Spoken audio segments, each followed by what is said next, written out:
It's not even turned on. Jesus. It's my first day, guys. It's my first day. There I am. Everything looks exactly the same. You wouldn't even know that it was a different time of day. Really, surprisingly. Or maybe I tilted the camera down last night. So put that back up. Green Bread, welcome to the stream. How's it going? I think I've got everything set up. Dude, this is tough. Right, I thought, yeah, 6 a.m, no problems. I'm gonna be able to make a stream. Like, I wake up at 5 a.m. It's not gonna take me an hour to get ready. Because I have to get ready for work. I have to get ready, I have to eat breakfast, I have to, like, do all the things that I normally do in the morning. So then, for the next 2 hours, we can just make game. He's going absolutely lovely. Thanks for asking. No worries, dude. Lucio Mungo. It's GNO. Munyo. Lucio Munyo. How's it going? I have coffee. It's necessary. We have got a problem. And that is, I don't know how to make an icon get focused. Much like myself, I cannot get the icon to focus. And it's funny because I can do it with a click. I can click with my mouse and I can focus it. So it might just be a setup issue. You know what I'm saying? Magnus? Okay, Magno. I thought you were Italian. Hard G. NGO? I don't know. It's early, guys. I can't read. Okay, so focus. Mode all. Like, I don't know how I can grab focus. For me, it's nighttime. Yeah. Random person on this earth, welcome to the stream. How's it going? I guess that's like time zones, eh?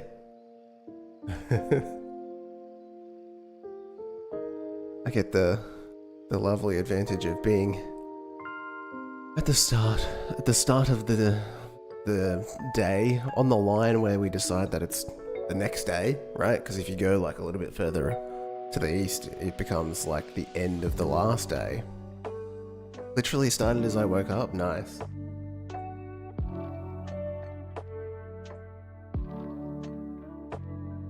Okay. Using the arrows tab key or the forward using the DK. So focus all should be like the correct. What is the default? None. Oh Jesus. Focus all. Okay, so focus all can grab focus on mouse click using the arrows, the tab key on the keyboard, or the D-pad. That is what we want it to be set up as. Now, the difficult part is getting the focus, I think. You know what I mean? Also, OBS is still broken. Chat? Restream channels? Oh, there we go. I stuffed up YouTube. So, like, I was like, oh, everyone go and, click notify on the scheduled stream. And then, like, I didn't even set up the restream correctly. Like, I didn't go to the new stream, the next stream. It just started a new one instead of like, I don't know how, I have to look it up because that's hella annoying. Make game Monday.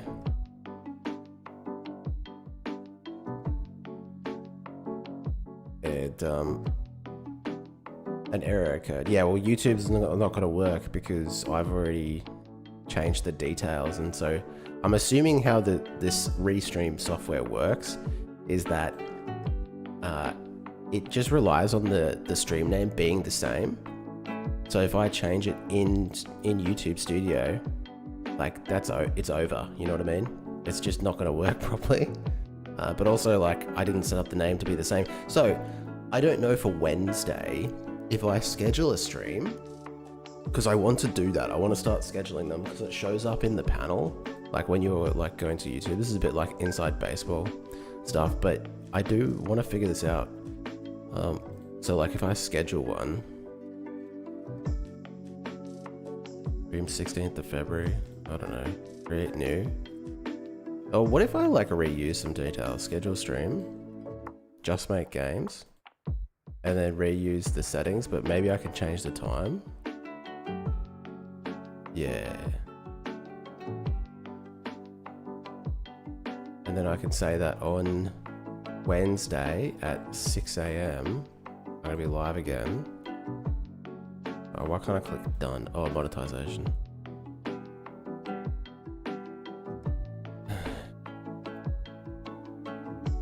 Anyway.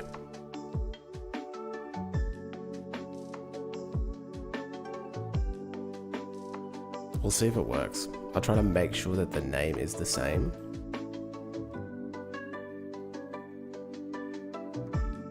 Anyway, all right, let's get amongst it and see if we can get this focus to happen. Perhaps the issue is that we're not actually getting. I mean, it wouldn't be nil. It wouldn't work if it was nil. Where's the game state? In-game menu. You know what I mean? Like we are saying like grab focus call deferred. Focus behavior enabled. I don't think we need to set this. Set focus control for. We've already done that in the settings. Started on focus behavior recursive. I don't know if that's necessary. I would question. Determines which controls can be focused together with focus mode. Get focus override.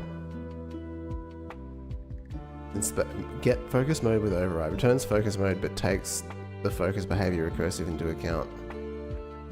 Get focus neighbor. There's going to be a function here that I can just be like, you are going to be focused now. So grab focus ain't working.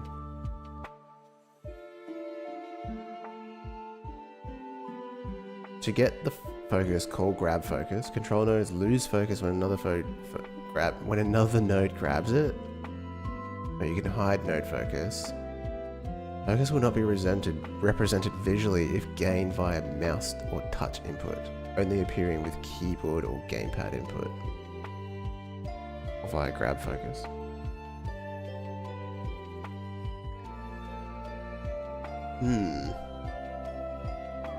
Is the music loud? Sounds loud.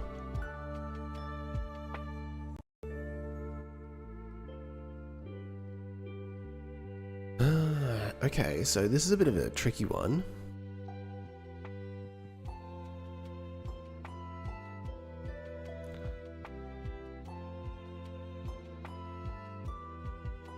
I don't know. So grab focus should be the function call, which I'm calling, right? Am I calling on the right thing? Starting item focus enabled. Hey Chaff, I tried implementing the new arcade system with the slingshot the other day. My result was pretty decent in the end. Still not sure where to take the game. Yeah, new arcade's so fun, eh? Slingshot. Have you shown me that before? I haven't. I'm trying to picture in my head.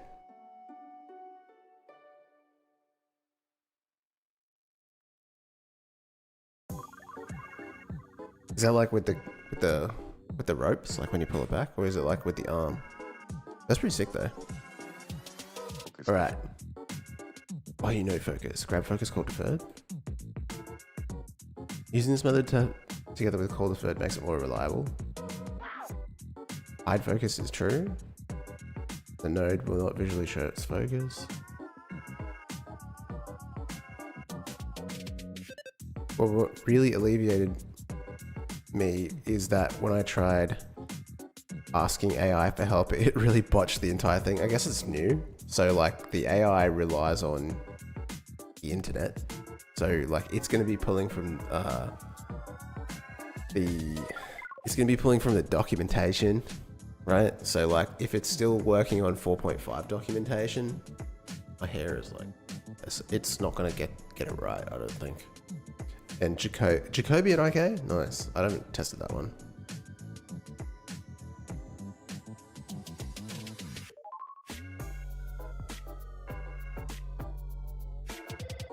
I don't like this line. Get rid of that. Yeah, honestly, this is a tough one because I'm not exactly sure how to like influence this.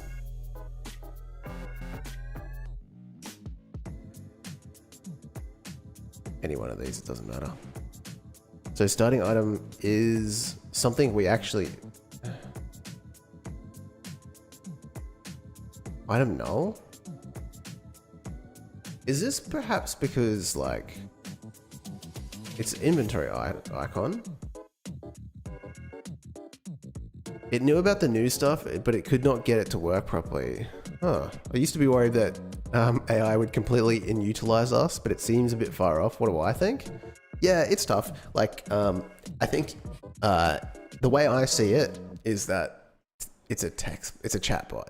So like, it's really good for text, right? I personally don't use it to learn. Maybe because I'm old. I'm also a bit of a Luddite. Like, I don't really use AI at all.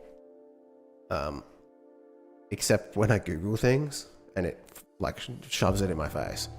But yeah, like in theory, like it should be okay at this kind of stuff, right? Like, I want to look at it for some of the stuff that I do at work, which is a lot of text matching. You're just doing it with your own self. So like at work, I'm doing a lot of stuff with data, and it's like, oh, well, you need to like go down this list and then make a decision based on what you know and think. And it's like, well, couldn't AI do that? That's literally what it's for. Give it like every single way that we've coded this thing before, and then let it make the decision, and I just review it, so I don't have to think.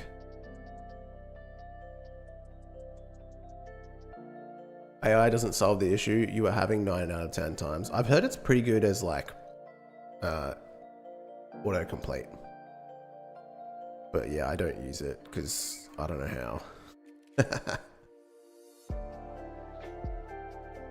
Okay, so I don't know, like the item is real. It just won't focus when we start.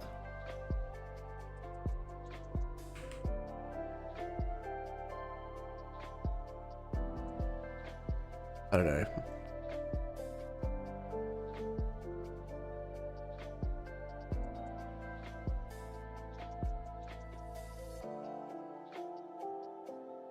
What if I don't call deferred?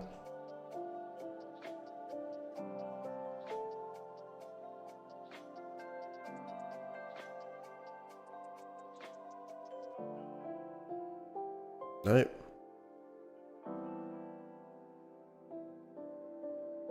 The text doesn't, obviously the text is correct. The text doesn't fit in the box, which really pisses me off, but we'll fix that at some point. Yeah, why no focus? It knew, okay, but you really can't get far right now not knowing what you're doing. No, yeah, you have to know. You can't like not know how to code and then use the AI. You're just gonna fail, you know? There's no shot. Like, you really need to, it is more like something that can assist you when you know more about it, which is tough because I think a lot of people without experience use it and then like never really learn properly.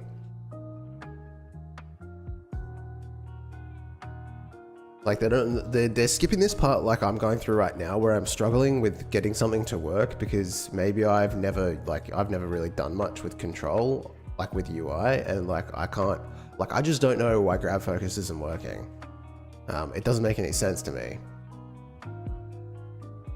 And eventually I'll figure it out. If hide focus is false, that's default false. The control will not visually show its focus state. It has no effect for line edit and text edit. The UI common show focus state on pointer event is set to control supports keyboard input. Wait, this is a setting? Show focus state on pointer event.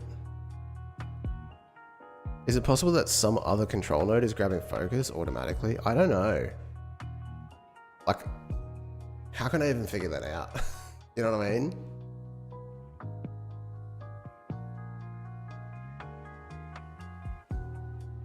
So the inventory icon on focus item, so like on focus entered, calls item select, right? It just highlights the cell, like it switches on a color X, right?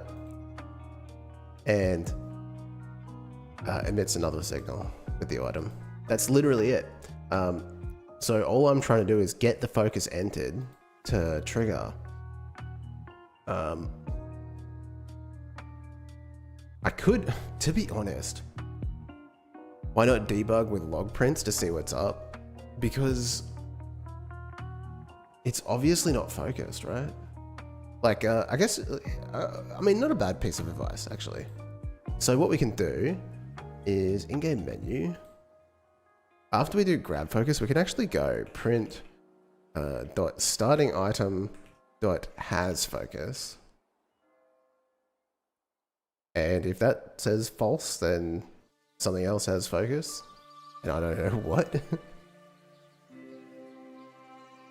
I gotta... It's true. Okay, so it does have focus, but it's not showing it. Oh, that's weird. So then, is it a misunderstanding of the signal and how that works? So the signal is... interesting. Focus entered. Open documentation. Emitted when the node gains focus. Okay. So why you not emit? Right, I'm also realizing that I can easily get around this by going back to the in-game menu. And instead of like, okay, we'll call grab focus, but we can literally just call the function highlight item selected. Like you can just call that function directly rather than relying on the signal to call it. And that will solve the issue. Whether or not that's the right way to solve the issue is a whole other... Oh, it didn't work. Come on, man. Item select or call deferred, maybe?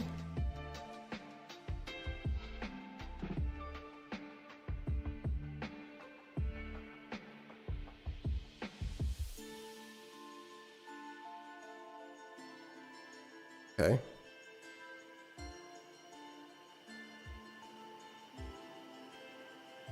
Now, when I did do the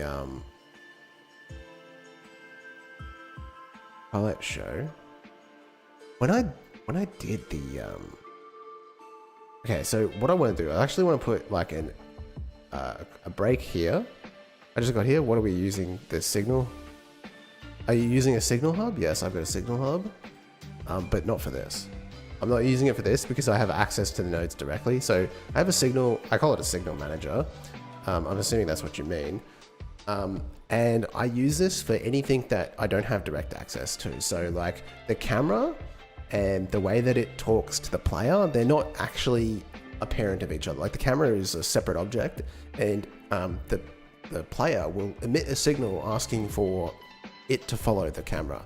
And so that way I can use the camera in like when I get to a boss room to focus the boss, because the boss can actually like emit that same signal and say, hey, come follow, or like focus on me. So like it centers the camera on the boss, stuff like that. But if I'm just doing this, where I'm spawning in a bunch of objects and emitting the signal, I can just connect them. A bit different from what you do. Yeah. I think everyone has their own way of doing it. Okay, coffee finished. I think that this item that we're operating on has not fully entered into the scene.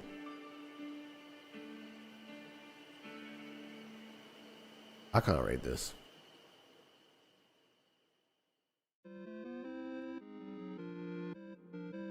So I reckon when we're calling it here, because like when I inspected it before, it didn't actually have an item, which is weird. It should have an item. Right, so if I look at the inventory icon, it has no item, which is starting item has no item. That's not correct. So if we hit continue on this. Okay, so it's still calling that. And then I'm guessing self, still item icon is the...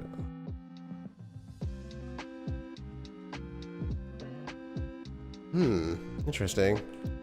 Continue. And then obviously we enter this. And when we turn it off, we get the exact same loop that we go through. That's fine. But now... Okay, we're creating that every time. So we know that... Okay, what about when I select this? Is item selected? So we're going to get another breakpoint. But this time... we actually have information.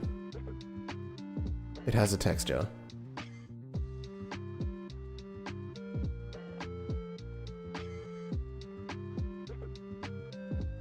So this is, I think, something to do with the order that I'm doing things in. Now, someone pointed out to me last night that I probably don't need to be recreating the entire inventory every time we load up. Like, we can do this in the background when we update the inventory. Which is true, because the menu is always here. It's just sometimes it's not showing. So if we set up a signal, okay, here's the 5-head play. In the ready, we're gonna have to like create a signal in the signal manager.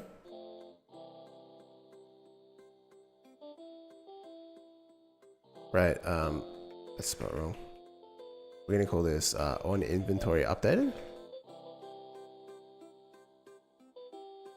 And it'll carry inventory, which is of type inventory. Right. And so we've got that. Now, here in the inventory script, we're actually going to connect on inventory. We'll have to go signal manager. Got on inventory. Everything's got on inventory updated.connect to a callable show inventory. Well, you probably need to rename this. Build inventory or something.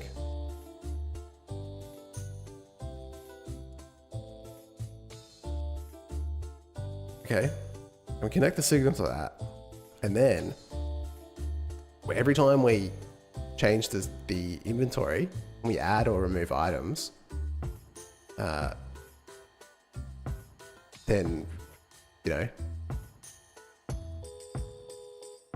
we can build up this item list. And then that way, when we call show inventory, we still need that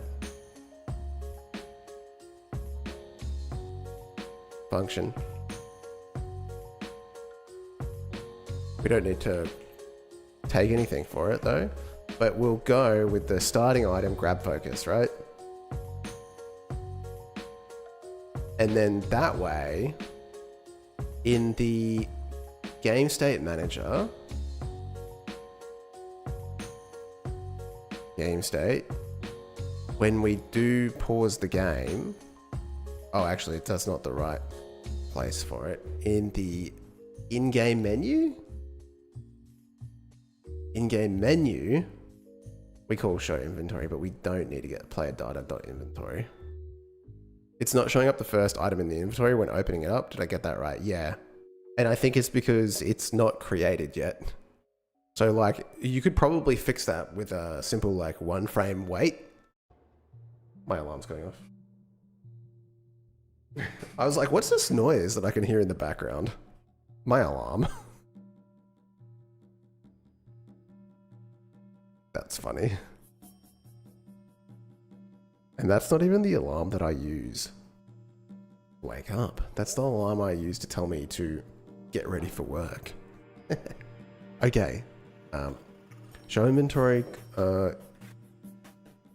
That is not true anymore. Okay, so that should be happy now. Okay, it is. Great, so we're just going to grab the focus when we call show inventory. Right, so now we need to make sure that we're building the inventory. So now we need to go back to the inventory resource.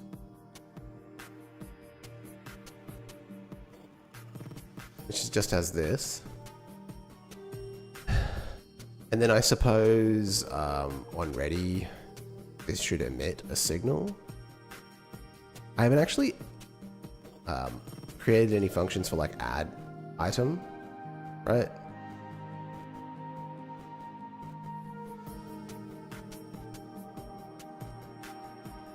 Like an inventory item. Quantity. Right, so I'm assuming if you add an item to the inventory, we're going to go items dot push back. Probably want to put it at the end. Oh, it's a dictionary. My bad. So I'm going to go inventory items item plus equals quantity. Something like that. And then we'll go signal manager dot on inventory updated. Oh my god, INV updated dot emit, and we'll emit the items. Remove item.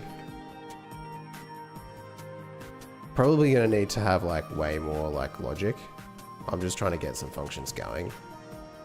Inventory item, quantity, void, and then we can say item. Probably this one we're going to want to go, I guess we can just say like item. Doesn't ready go from bottom up? Maybe that's why you were thinking it's not created yet. Yeah, but it's not really, it already exists. I'm adding these as child to the scene. So when the inventory is displayed, what it does is it gets the inventory and then creates a bunch of child nodes and adds them to the scene, and then like grabs the first one in the list and then like displays it. But I'm assuming why it's not working, because the signal is being emitted, it's just not showing. So like, I'm assuming the reason for that is that that particular child isn't displayed in the scene yet, and so like it can't do anything. Item equals item.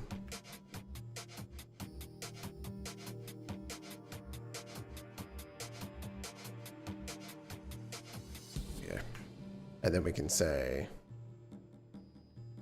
that would just give us the quantity, right? That's pretty funny. Why don't we just go like this? Minus equals quantity. If items item is less than or equal to 0, then we need to remove it from the stack. So we go item dot clear, no, remove expected end of statement provision fund identifier instead. What? It. Yeah, trying to help, but it's a bit confusing not knowing the whole context. Yeah, it's okay, you don't need to. Just chill. We can just hang out and chat. Move. Item dot clear, get class call. Wait, item z. There we go. What's the function call for a, like, clearing a dictionary? I always forget them. Erase? There we go. It's different from arrays, which kind of annoys me. Key. Item. Okay. Okay. Good enough.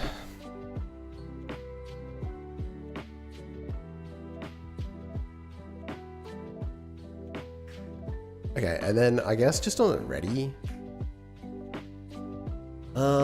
When do we emit the signal for inventory updated? Like when we first start up the game. I don't think ready exists in a resource, so that's not going to work.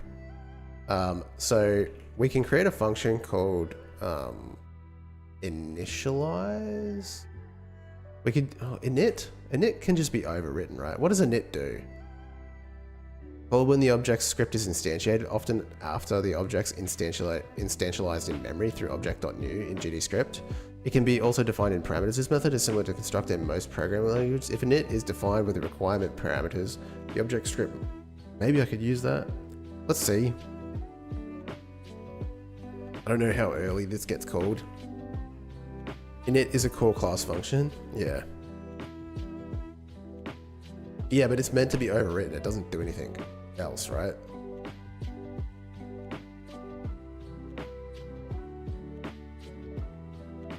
Yeah.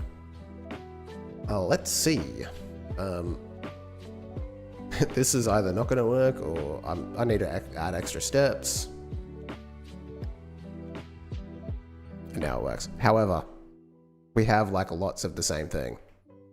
So that is good. Okay, so we have focus. Something is wrong. Right? Like we have 29 of the same thing. I have focus. Oh, you know what it is? That's so funny. Okay, so I'm thinking I'm correct, right? In the way that I'm thinking, because obviously my grab focus function is working now. However, we are not building the inventory, so init is no good. We need to find a new way to call that function. So where is that? Inventory. Okay, so init's no good. We just need to find the best spot in the stack of things, probably in the player's ready function, because when the player exists, then it's like safe to call that, right? And that's whenever you go into a new level, which you don't really need to do, so that's maybe not the best. In the game state, could be a good spot when we load the player in. So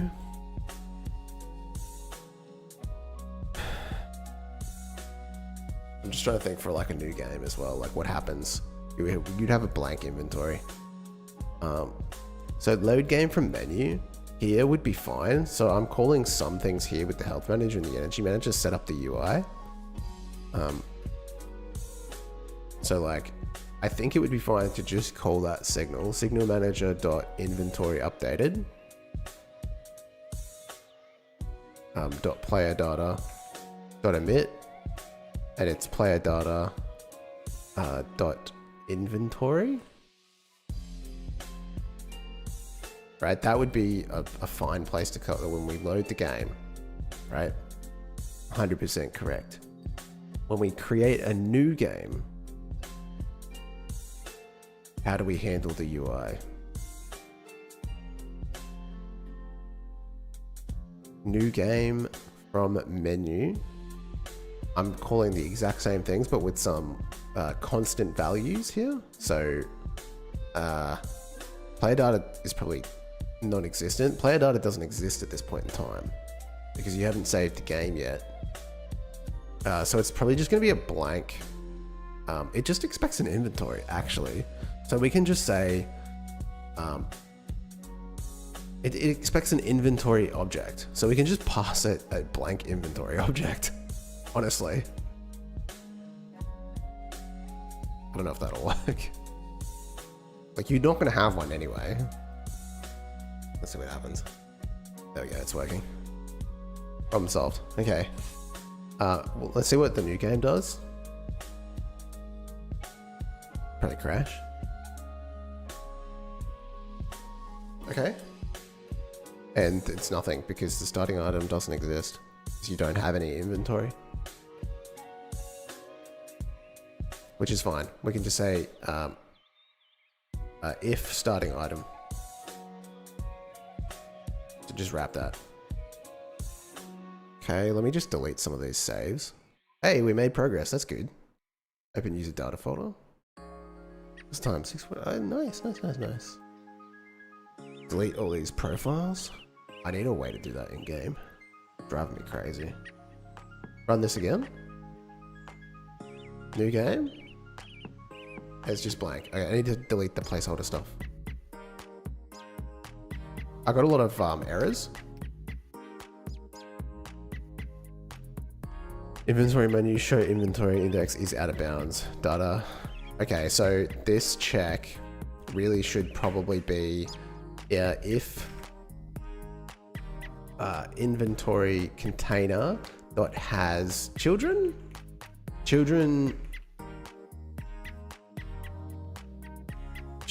How many children do you have? Sort children, clip children, get children, find children.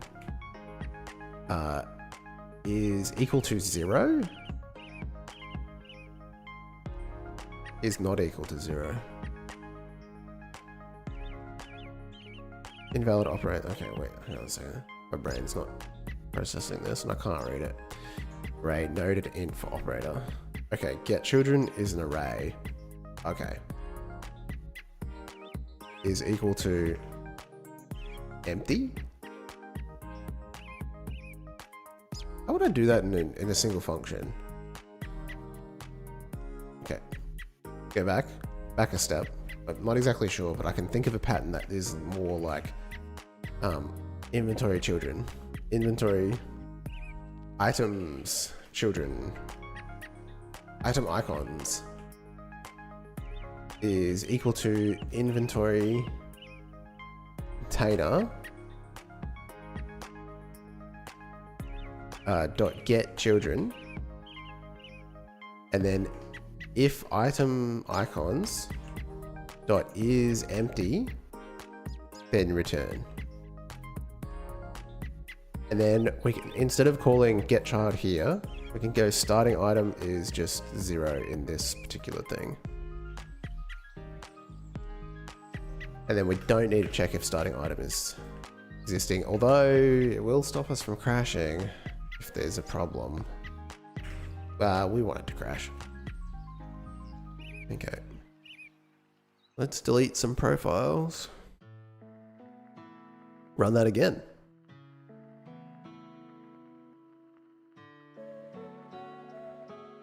Okay. I don't think I'm getting any errors. I've got a lot more in the debugger. I've got 7 warnings. The method check line of sight is not present. Action completed is declared but never explicitly used in the class. Variable item icons has no static type. Okay. Load scene is not present in the inferred type. Inferred type errors are no problem. We just need to put a warning ignore in there. This one here is actually an issue. Address that. Item icons is an array. In case you were wondering, because I didn't know at first either. Hey, look at that, we did it! Alright. Now, okay, so the next issue on the list of things to worry about for this in-game menu is that the item name, this inventory menu, is incorrect. Well, actually, no, it's fine. It's just that it doesn't fit. And the sizing pisses me off. Something chronic.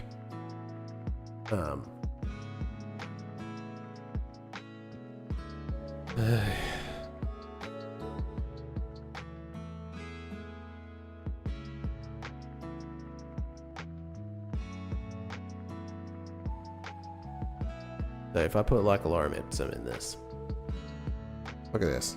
It just goes out wide. It doesn't wrap. And if you set the vertical, if you set the wrap mode to word, it just goes crazy. And it says it needs a minimum size. So the error it gives you for it being in container, which really pisses me off. So should this be a HBox container? Would it work better if it was a VBox, I should say, rather than a flow container? Oh, it does work better. Never mind. Okay, so VBox container is the answer here.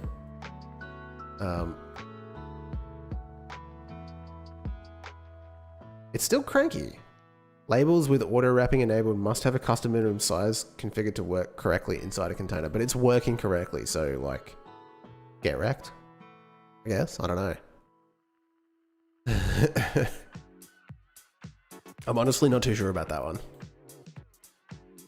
Like, okay.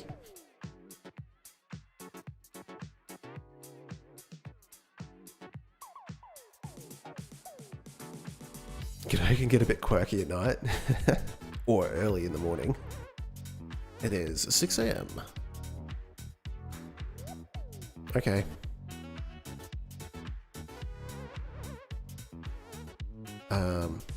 Well, I'll just roll with that. I'm going to ignore that little warning there. Configuration warning.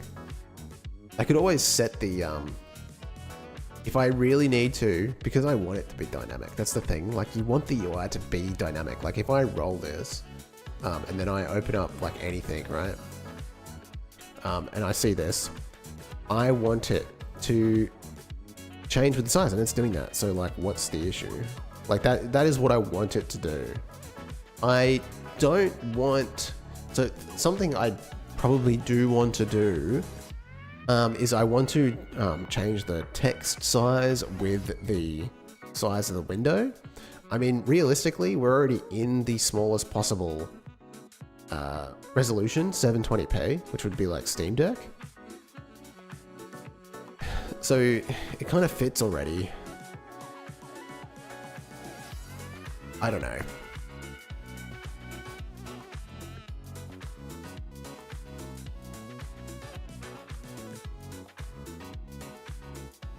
Not too sure, to be honest.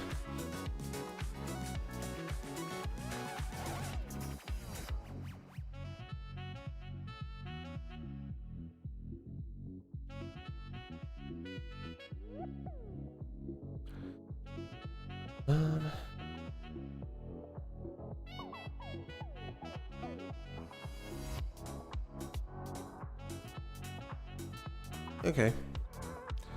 Now, I probably should save this as a separate scene. Save branches scene. Menus. That's fine. Inventory menu. I need to create a folder here. I want to call it sub-menus. So I'll put that in the folder sub-menu. And then actually here... Oh! This... Okay, yeah, no, that's fair, actually. I actually want to put a tab container in its place. Put this inside the tab container, right? And then this tab container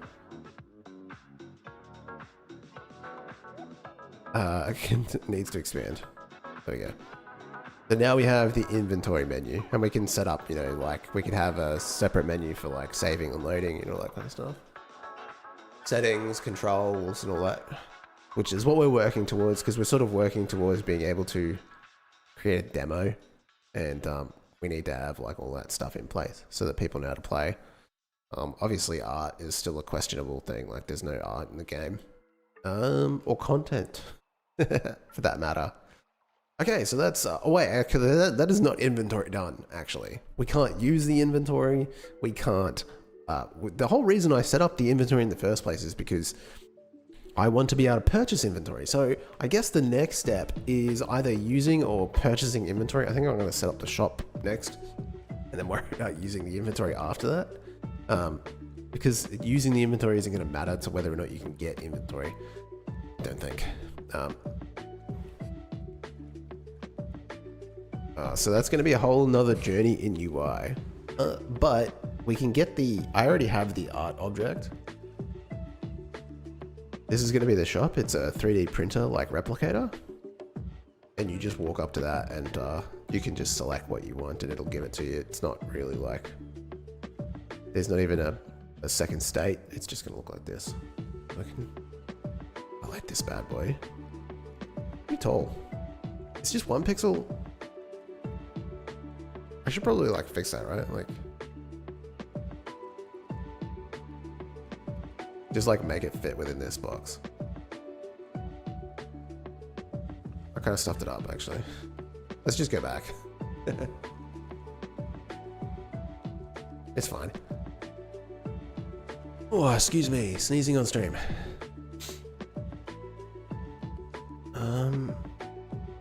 Export as.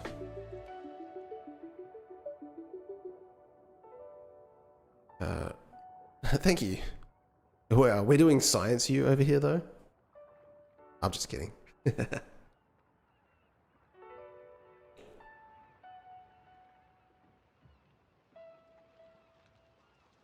Resources, sprites. Okay, so resources, project, assets.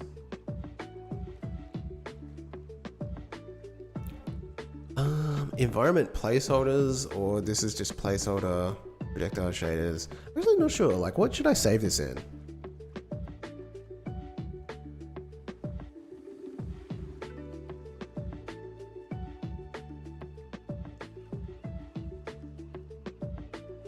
I guess environment placeholders will be fine.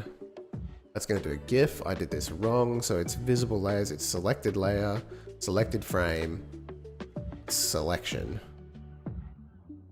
By far the most painful part to me is making assets. I feel so overwhelmed. I mean, it is the first time I'm trying to make a 3D game. Yeah, well, it's tough, man. I've definitely don't like to do it. I know that I'm coming up to the point where I need to. If that makes sense. Like I'm reaching the point where like, if you're going to keep working on this project, it's one of the reasons why I just do like demos and like I've been making obviously the last couple of years like asset packs and tutorials, because like making a full game is like a lot more extra effort on top of that. It's really easy to make a demo, but then you start getting this like, okay, you need things to look a certain way. I don't even know if there's, I like this like chibi kind of look, the pastel kind of look.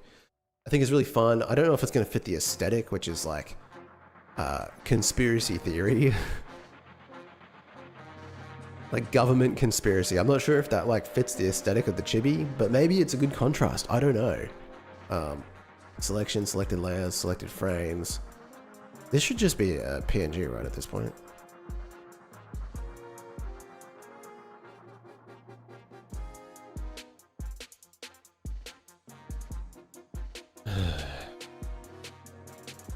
Oh, we went too far.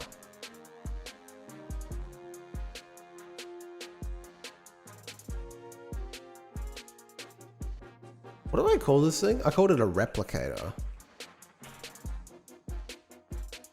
The fear of everything ending up as programmer art? Yeah.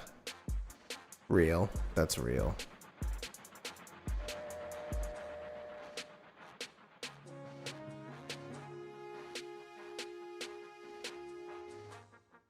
That is a real fear. Okay, so replicator, here it is. Okay, it's in the game. Now we just need to create an object so that you can interact with it.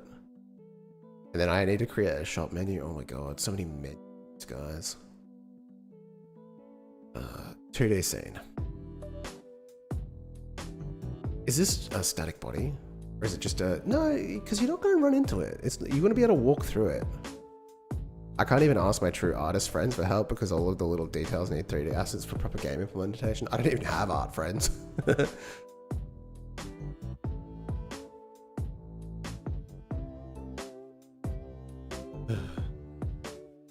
Actually, there's some people I know that do like crazy good art just for fun, but maybe, yeah, you'd ask them for some stuff at some point later on. It's yeah, it is. It's like that. It's like you're like, maybe down the line I can talk to them, but not right now.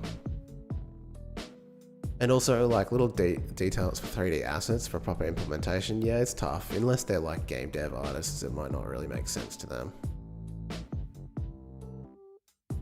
Like imagine asking someone to make, where's my player?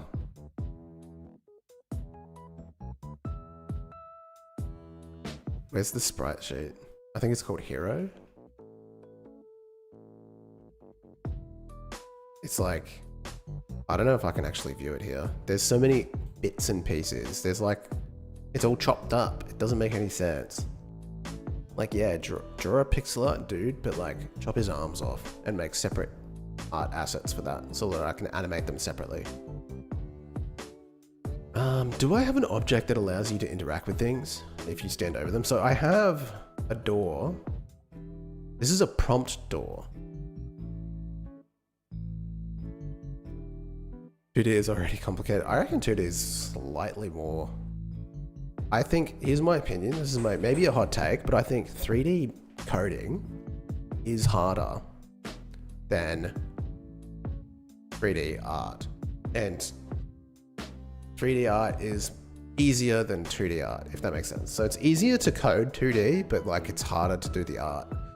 And, well, that's probably not even true. It's more like it's harder to do, it's harder to get away with bad art, if that makes sense. Because you can get like, people will play like, if you just use Cinti assets or something like that. You know what I mean? You can make a game with Cinti assets and sell it, I think. I don't know if you could do that with 3D art. I'm not too sure. Maybe I'm oversimplifying the process. Okay. So this is our prompt door, which kind of already does what we want. Except if action pressed, we've got go through door. It extends door. It's probably not appropriate to try and use this, but maybe I use simple 2D vector art and usually just animate with drag and bones, which makes it a lot simpler. And maybe pixel art is probably the part where I've come undone, because pixel art is fucking annoying. You have to animate everything. Okay, so we can't extend this because it extends door, which is very much like it's for going through. You're walking through a door, so no. But pixel art can be painful. Yeah, I agree. Animating stuff is kind of annoying. I do like the way it looks, but you know, it's tough. All right, let's get amongst it. Okay, so we can just take a lot of this stuff. So we show prompt, player is player, door is disabled. So like this whole method of like looping through this is what we can take this, but there's not really any reason for us to just copy the code because like it's going to be different anyway, but like the pattern is fine. So I might even make an object, an interactable. We get 2D. Interactable object. And basically this can just be an area 2D. And actually, you know what? To be honest, this doesn't even need to be like node. Oh, I can't delete that. Okay, so make this scenery. Right? And then we don't even need to add a collision shape to that.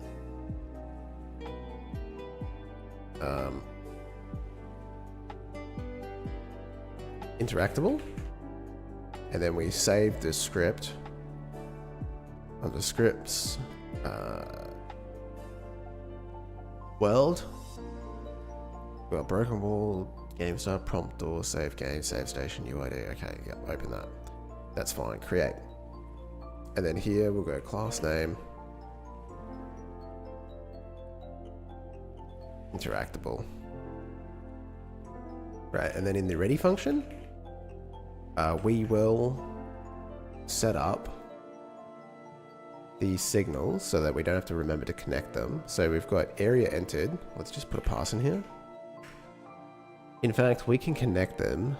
We want body entered, connect, and then body exited, connect. Now that we've got those signals, we actually disconnect those. This just makes it easier when we're like creating a bunch of these. In the case that, I don't know, it's more reliable this way. So we can go body entered dot connect and the callable on body entered, right?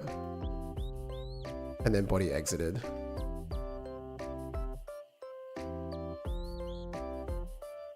Guaranteed to work every time, 60% of the time, whatever the meme is. I think I would ever risk making stuff by hand from zero, but maybe use some techniques to go from vector to pixel art, or maybe 3D to pixel. 3D to pixel art works well. You still have to make good 3D art though. That's the kicker. You could probably steal some stuff though. I plan to use 3D to help with some of the cutscenes, at least when it comes to storyboarding and like making the intro sequence and stuff like that. But we'll see. That's way down the line. Okay, so this is actually going to be the player character. And then I guess we need to set up the inspector. This, see how it's on layer 2, so this will be on layer 2. You can save this in scenes, underworld, interactable, save. Right, okay. So basically we're gonna have a variable for the player. I don't even know if we need to keep track of it, but we will. And then we'll have a variable for interactable is a bool, and it's equal to false by default. And essentially what we're going to do is we're going to scan. So when we enter, we're going to store the player. Like I said, I'm not 100% sure if I need that, but I'm going to keep it anyway. So player equals body, and then we're going to set interactable equal to true. Whatever you're interacting with might need to know.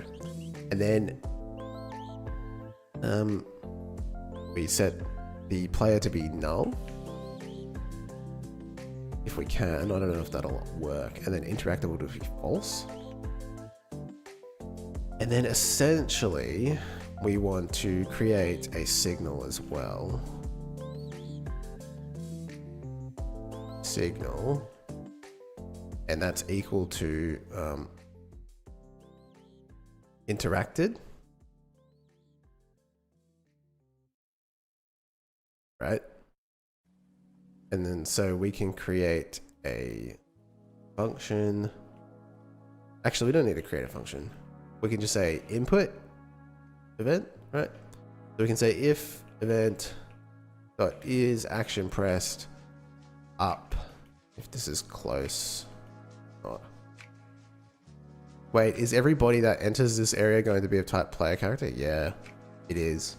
I just roll like that.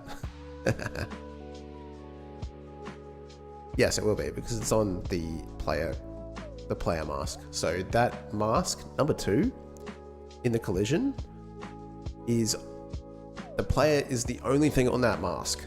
So if there's something else on that mask, that is actually a problem.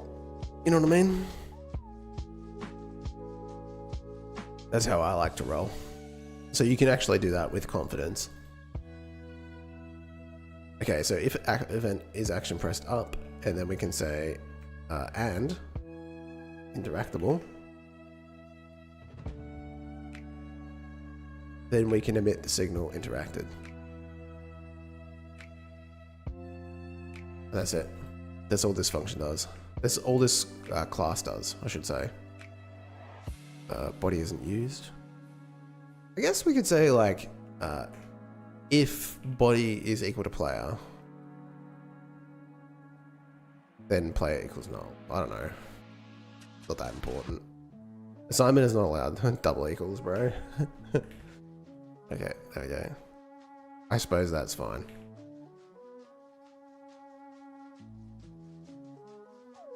Alright.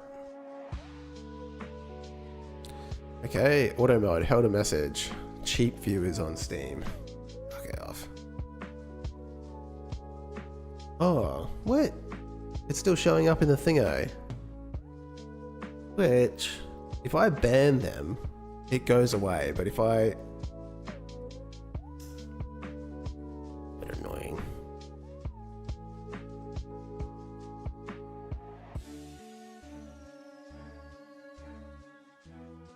How dare they? How dare they ruin my chat?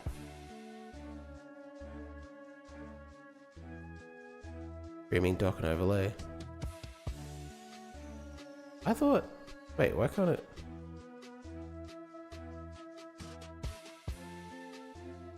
Oh well, it's not... I can't change it, apparently. It is what it is.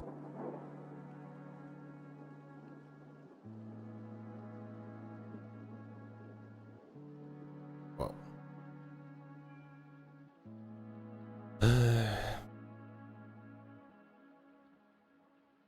Okay, so yeah, interactable false, interactable true, we emit the signal, that's it, that's all this does. And then we just add a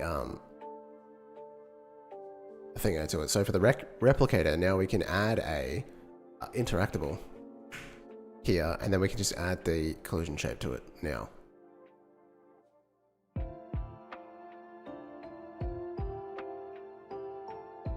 Right?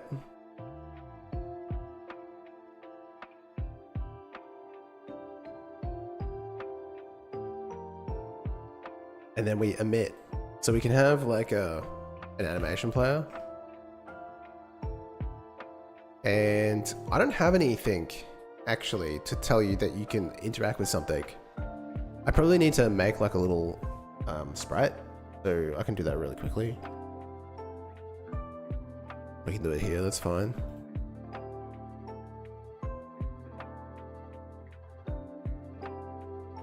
Interact icon. What should it look like? Probably like a chevron. Really just like...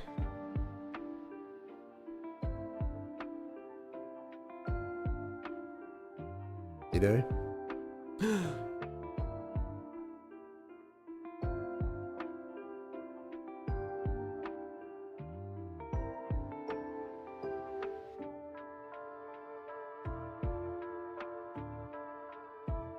Like this. What should the inside color be?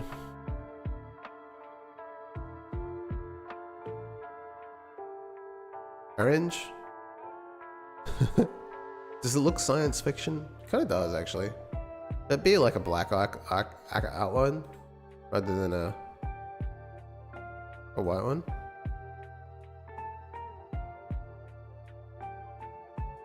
I kind of like the white better.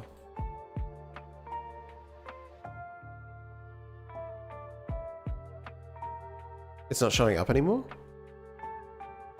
What's not showing up?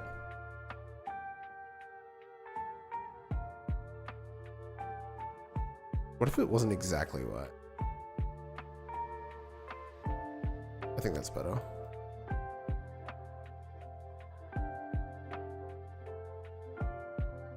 Okay. The other message wasn't showing up. Oh, you know what? It's because YouTube defaults to it defaults to top chat, although you're the only person chatting. YouTube chat sucks. Oh, for some I wanted to flush the advertisement. Oh, right, yeah. Yeah.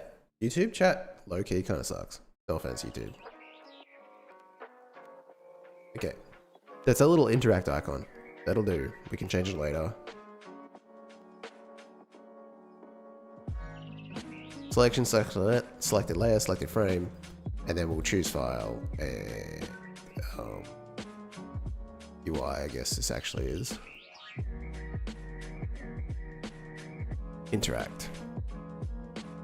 .png. Sweet. See, like for stuff like this, like 2D is really quick. But some stuff it can be like, yeah, really tedious. Animating my guy is like a nightmare. Okay, so let's go to the UI.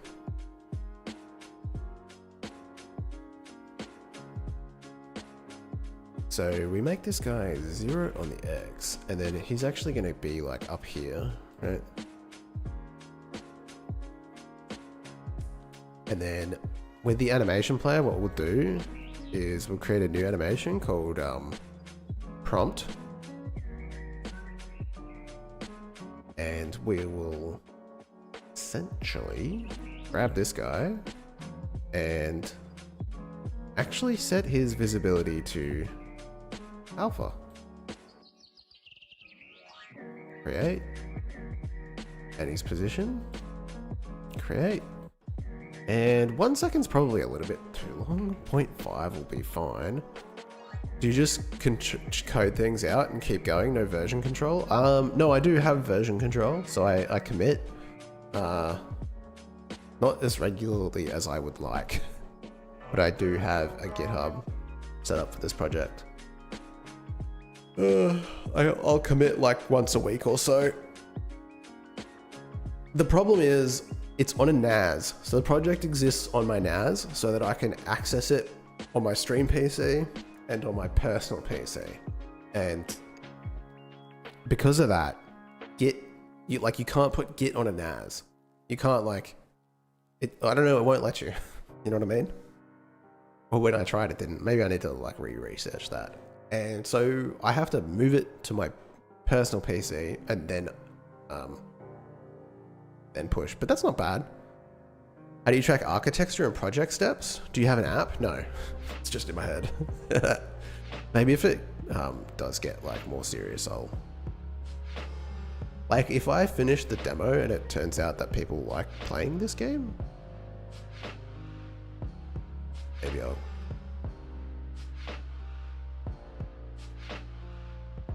That's still too slow.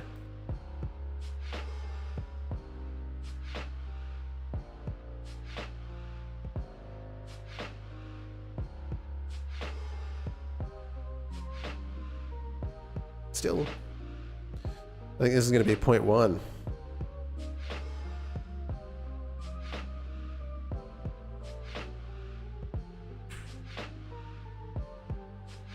Sweet.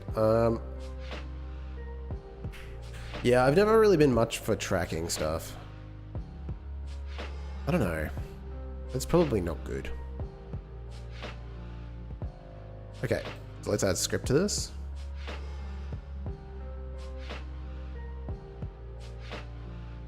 Replicator. Honestly, this might exist in the world. What have I got? Like scripts for enemies, inventory, menus. It could exist in the inventory folder.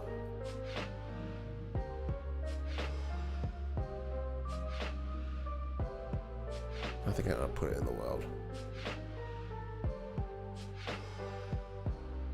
I'm gonna put shop on the end so I don't forget what this is. Replicator shop.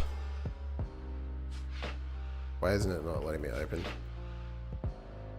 Oh, it wants me to, oh, I was trying to create. What the hell?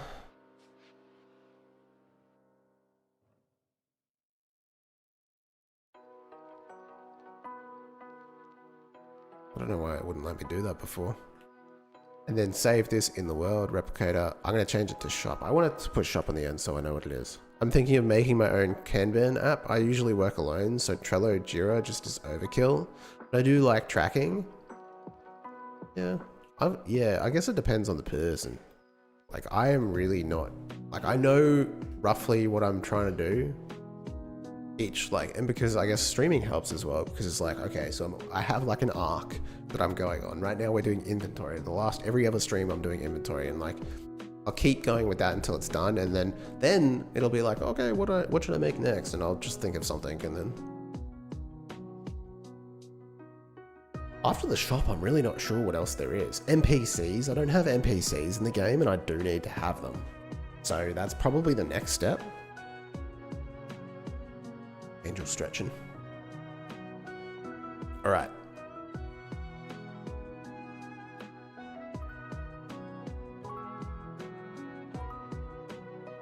It's kind of how I roll, but it does worry me. Yeah, I suppose. I guess I'll worry about that issue.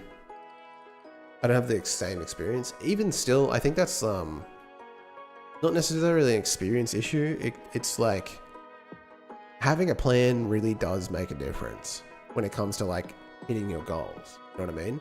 Because if you are just sort of like aimlessly going about doing things, then your project, you know, everyone talks about scope creep. That's what happens. Like you creep out of scope, and even this project, I'm guilty of this. This started out as like, I want to make like a course for my YouTube channel on making like a Mega Man type platformer. And then I was like, what if I just make a game? What if it's a Metroidvania? I played Silk Song and I was like, what if it's a Metroidvania? And here we are. But at this point now, it's like fairly locked in what I'm doing.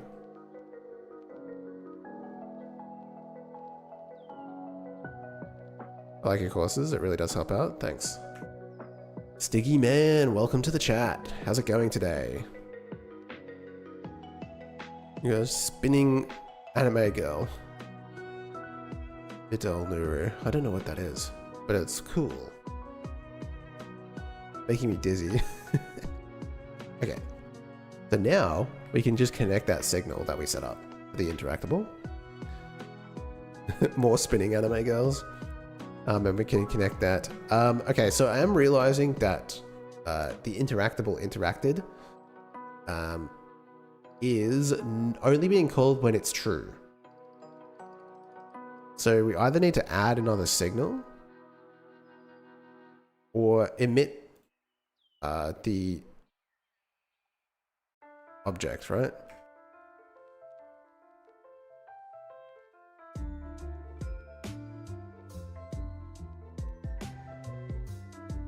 And so we can emit that. Ooh. Actually, I'm a little bit confused. That is not what I'm doing here. Okay. So hold.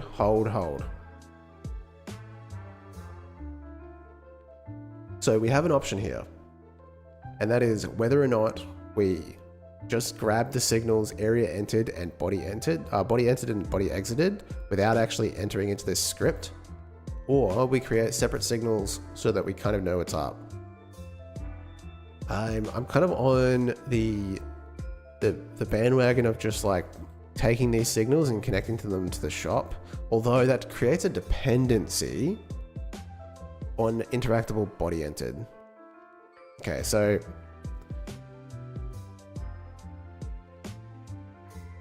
we can actually create next. Let's do it smart. Let's not inject dependency. I don't know if that's correct. Let's not do that because it's not good. So we're going to have an interactable here as an export variable. We forgot the var part of the variable. Interactable, right? So then we can select it in the inspector. And we can say that's our interactable. And then we can create interact ready. Void pass interact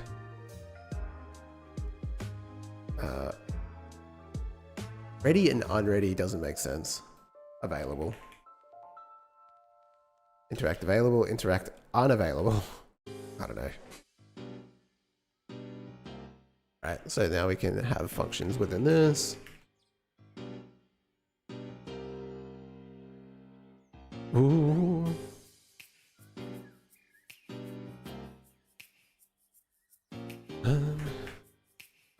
Okay, so now we've got that. We can say on ready.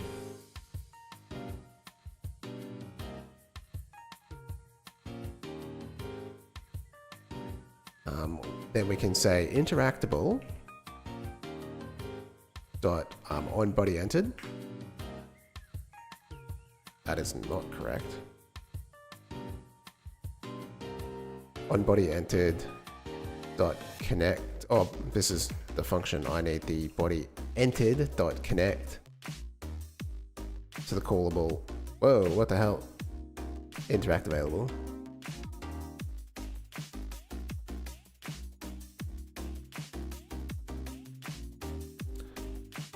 What's the hardest game genre to develop?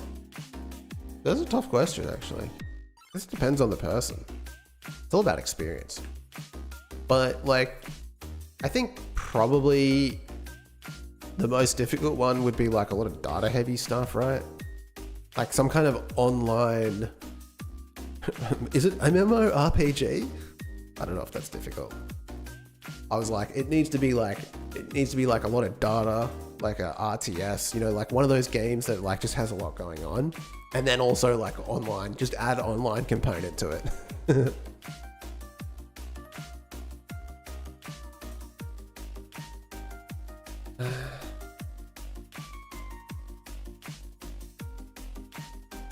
personally, I think the hardest games to develop are not the ones that are like difficult technically, like role-playing games or like games that rely on networking. Yeah, games that rely like on story or like something that games that don't rely on the game to be fun. Because then if the story is not good, then the game is not fun. If that makes sense. Like yeah, I would bounce off so many like RPGs if I don't care about what's going on. Because like the gameplay can be like hit or miss, depending on the, like obviously with Dark Souls and stuff like that, like the gameplay is very engaging. But with like certain JRPGs, it's not difficult. And so unless you care about like what's actually happening, then it's really hard to stay engaged in that. And in that way, it's hard because like they take a lot of time to develop, but they can just totally flop. But a game with just gameplay feels hollow to most people. People love a simple game with a deep story. Look at Berry. I've never heard of that game before. What is that? Berry? That sounds funny.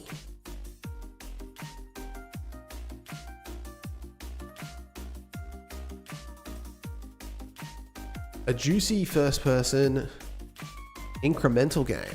People love those at the moment, eh? About growing berries and tossing them down ominous holes.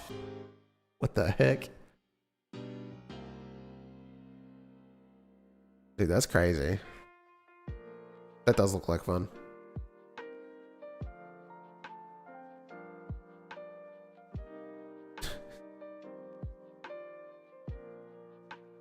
Okay, I'll add that to my wish list.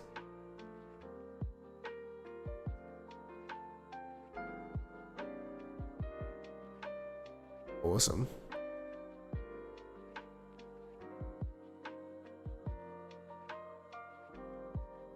The presence of story, I think, is like, it can make or break. It's tough. Okay, so there's some assumed, like I'm reconsidering this body entered signal because like the premise is in the interactable that interactable is true. The thing is, I guess with this, there's no checking. It's just like if the body is entered, this is happening anyway, so you know it's true. So I'm fine with that. So that's whatever. Interact available. So here, this is when we want to actually get the signal manager. Not the signal, animation player.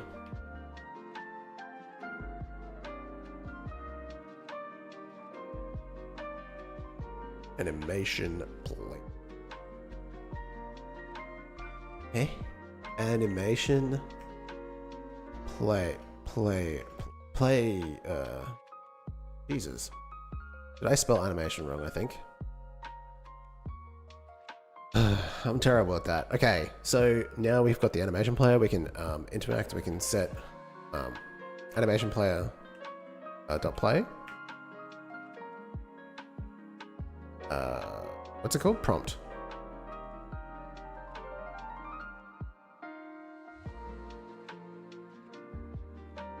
And we'll just play this backwards. Okay. So now if we add this to the game, it should just show up. We'll just put this, I love, in this like test demo level, I've just got like everything at the start of the level. So I don't have to go anywhere for it. I've got like all these little objects that you can shoot at.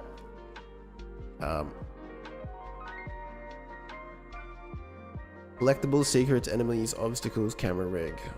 I guess, I create a new node. I don't know how many shops there's going to be per room. Probably not that many. This is not going to be something you can do very easily. It's meant to be sparse. You're meant to feel alone.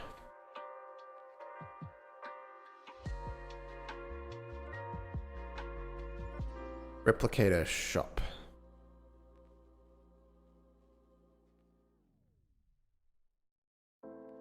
And it's meant to sit 1 pixel. So its exact position needs to be there. 208.5. That's kind of weird. But oh well.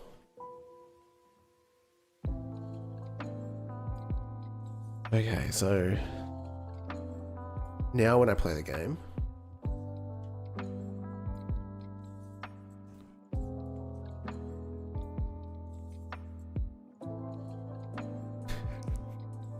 come on, man. I got some debugger. I've got some errors and stuff. Error calling body entered to callable area 2D. Cannot convert one object to object. This is literally what you were saying. Like, oh.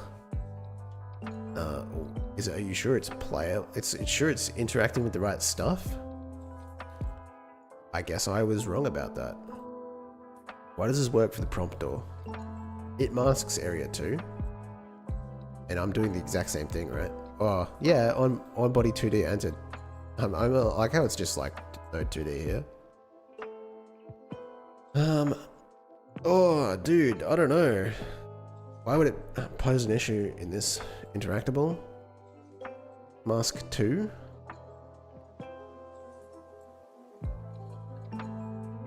What else would be in that mask? It should just be the player.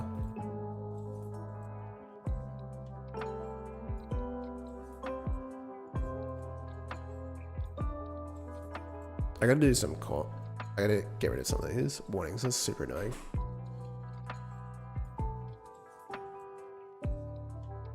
So the player layer is layer 2. What are we making today? We've finished, sort of. So Mr. Squarepack, welcome to the chat, by the way. Nice to see you here again. So early in the morning. We finished off attempt to call function show inventory. Oh my god. On base null instance of null instance. What? What? Okay, it was just working. Anyway, I said that we were finished. You know what it is? I changed the way that this is all working.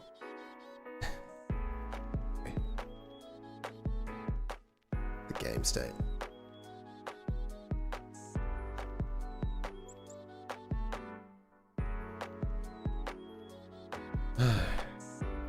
So we finished off the inventory. I think you were here last night. So we've got the inventory. We are now correctly focusing things, although what if it goes in the square hole? It turns out that the arrow keys aren't going where I want them to, but we'll work on that later. But yeah, the point is we've got the correct focus object, and we can select our inventory with our keyboard, not with the mouse, because the mouse is not going to be the primary thing that you can use. I mean, you can use it, but like obviously if we're targeting things with controllers, we don't want to rely on the mouse. So yeah, we've got that. And the items from the inventory are showing up. So there's like a default couple of items that I've slapped in the player inventory, which is like something called Fiend Soda, which is like an energy drink that I don't know if I'm going to keep. I just had to make some stuff. But okay, so we got the inventory, but now we've got money. This all started with money, right? We got money. What do you need in order to like you got money? You need to spend money. But in order to spend money, you need to be able to buy things and keep them in a place. That's what we call an inventory. So we said, okay, we got money, we need to buy stuff, but we need an inventory. So we set up an inventory, and now we can display the inventory. We can circle back to start setting up the shop. And then once we can buy stuff for our inventory, we can sort of look at using it. Question mark, profit. And yeah, I still have this error, which I know exactly what is happening. Body cannot convert argument 1 from object to object. What is the object?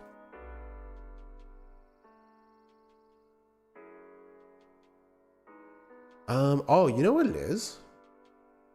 Perhaps. Mayhaps. These are no good. These actually come with the body. This gets omitted, right? Body, no 2D.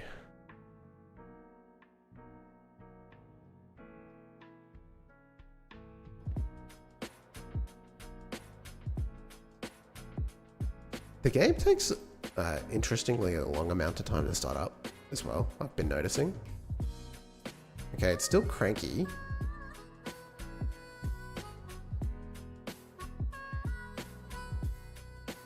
Body entered.connect interact available. I'm assuming this is the error problem. Area 2D interactable on body entered, cannot convert object 1. Okay, I give up. I'm just gonna go back to this and change these to node 2D.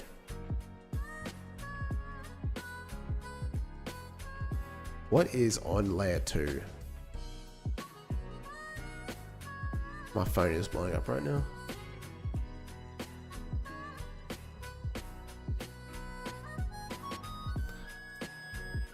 Can't convert object to object. It just means, you know that typing error that you were asking me about, that typing thing where I changed the body of node 2D to player? It means whatever is being emitted is not the player, which is not correct. It shouldn't work that way. Okay, so here we go. Tile map of player. It's trying to assign the tile map to layer 2, which is not right. So we can go and have a look at that.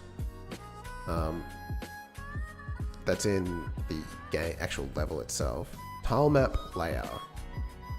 The error is super unhelpful. I suppose if you're more experienced, so like I've seen that before, so I knew exactly what the problem was. But yeah, you might not know if you've never encountered that before. And you would only ever encounter that if you're doing tricky shit like I was doing. Okay, so the tile map layer.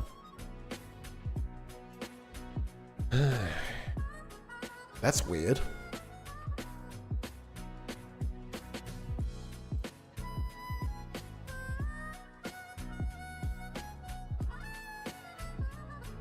The tile map. Trying to avoid tile map layer. I usually don't specify type. Check it with an if statement. Yeah, you can do that too. The problem is, occasionally, if you're trying to do specific functions that require a type, and then it's going to get cranky and say like, oh, the type doesn't exist. The type is inferred, and you're like, yeah. So you can get around that by specifying the type in the signal emission. But yes, you do open yourself up to errors like this.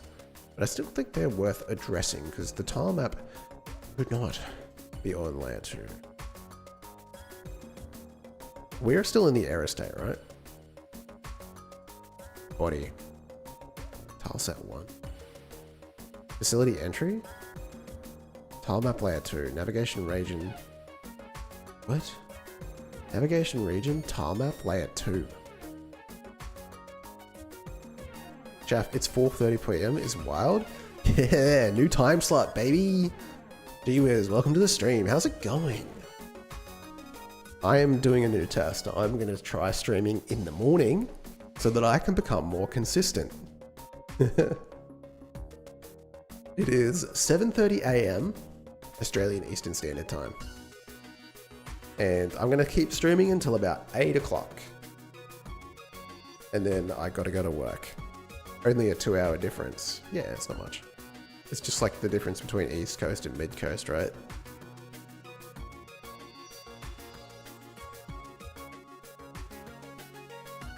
"7:30 AM is wild." I'm up this time anyway, so like, if you didn't know, where I'm from in Brisbane, Australia, is the city with the earliest wake time in the world.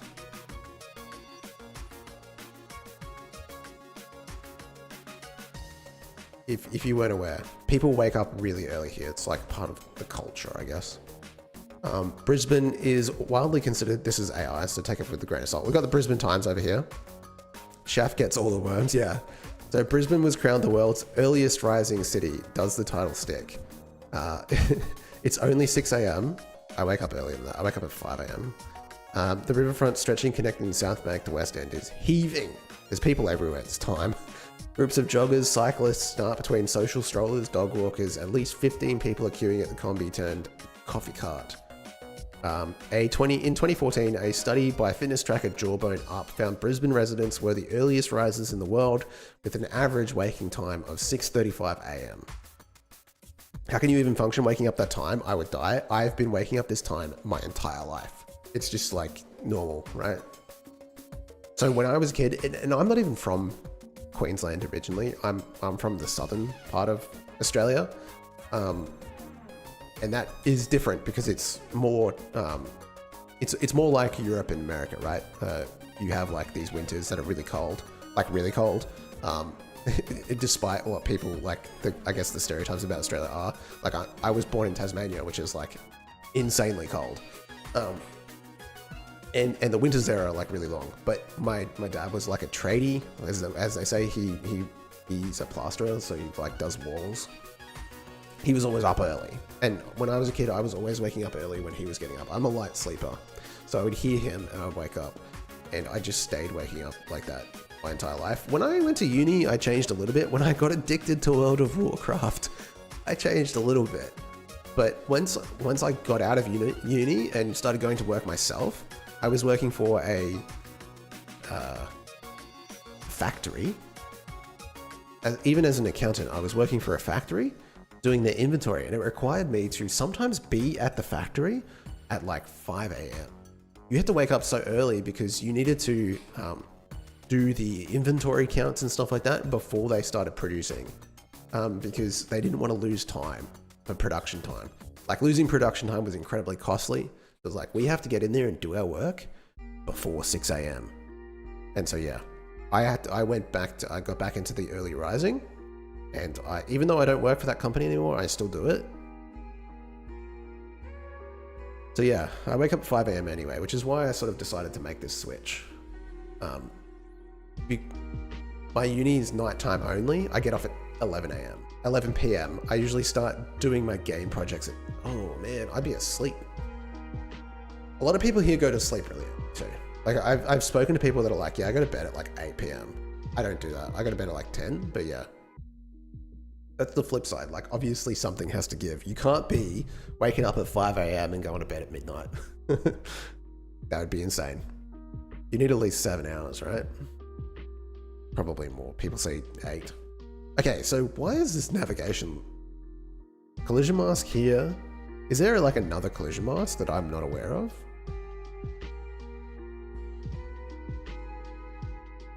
Physics layer. It's the world.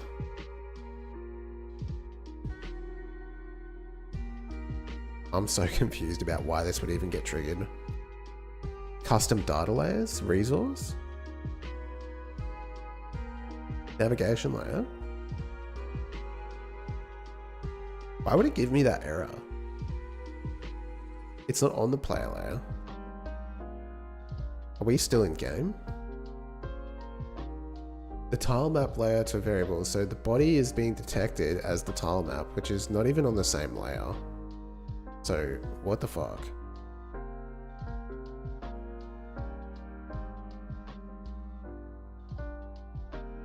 Heh. Signal manager self. Okay. Okay, remote area 3D. This is not on the right collision mask.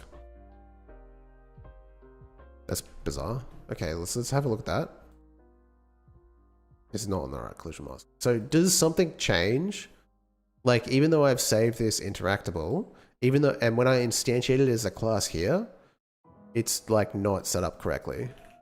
Okay, something to keep in mind then. Easy. Okay, that should fix the error that we're having. And maybe we can go back to being like YOLO bit crazy and just like saying that this is definitely going to be a player character and embrace the error. I mean, it doesn't even break.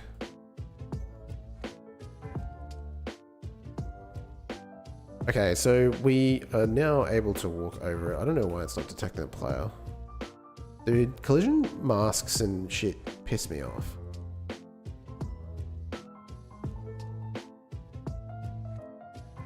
Okay, what the fuck?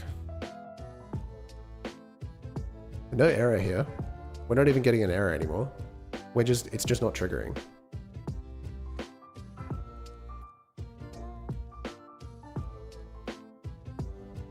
Did I forget something?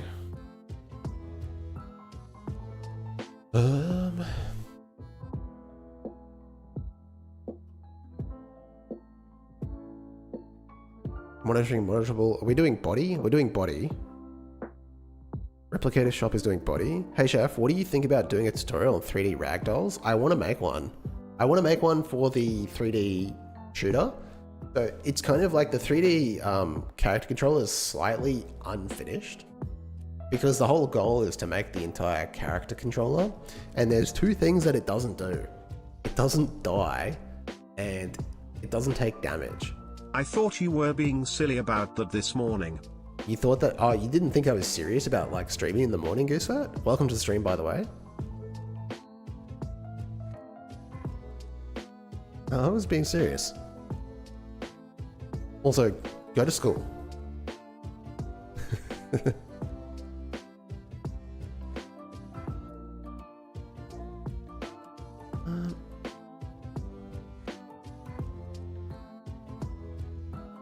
Okay, so I don't know. Also, I put that in the wrong spot.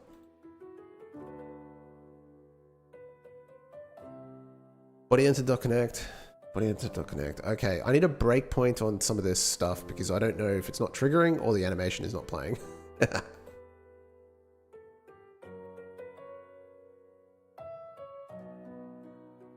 Okay, it's just not detecting. Project settings, no debug, collision, visible collision shapes. I'm sure it's there.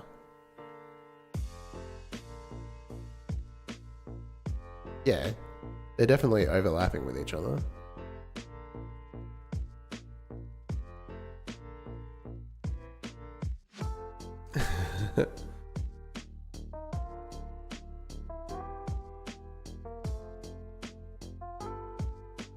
Did have I not set? No, I have set it interactable, and I'm connecting the body entered connect, body exited connect. Well, here until 8:30, and then I go to school. Okay. Body entered dot connect interact available. Body exited.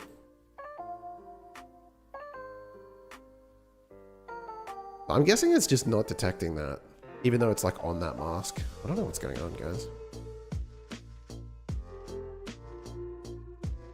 Okay, okay, progress. This works. Can it not can it not emit the signal to two places at once? Is that like a thing? I didn't think that would be an issue, would it? Is that for real? I can fix that. I just didn't know that was something that is real. Oh, no, come on. You can connect signals to multiple functions, right? That's 100% a thing.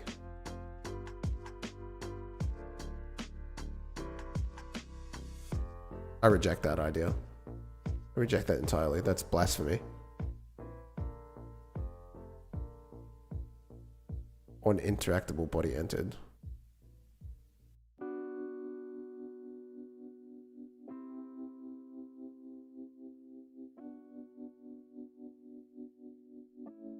I wanted to do it by code. Do you like my voicemail? I didn't listen to your voicemail. I think it's weird to listen to your voicemail, but I don't know if it was like if you were actually being serious or not. Like I feel like that's stepping over a boundary between like viewer and streamer. So we connect the signals via the interface instead of doing it by code. We're still going to hit that breakpoint because we got a breakpoint there. So let's just, yeah, that worked. Okay.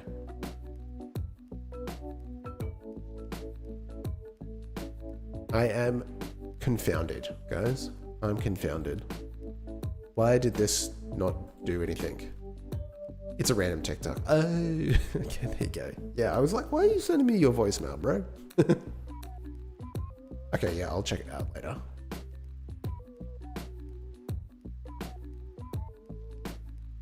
Okay, go figure. I don't know. Let's not worry about it too much.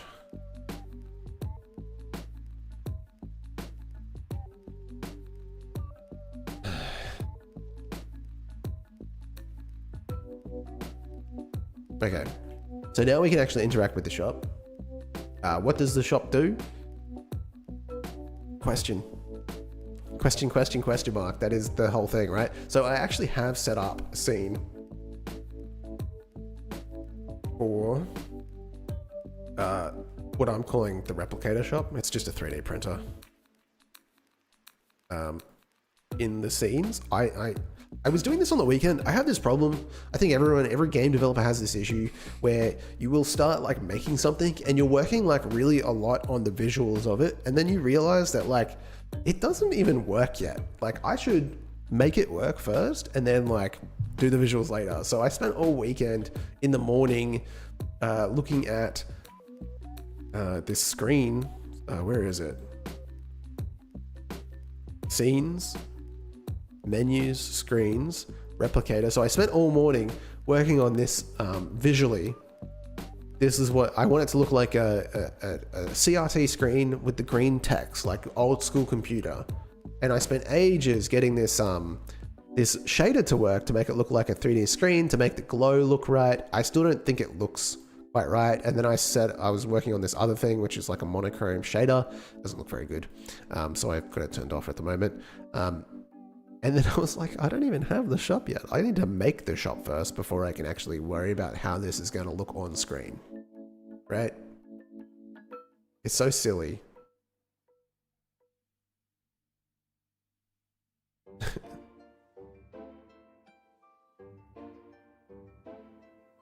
I wouldn't have given it to you if I was a person. Yeah. Fair enough then. That makes sense. I'm glad you're sensible. So yeah, I need to actually make this show up and actually have a shop that you can buy stuff from.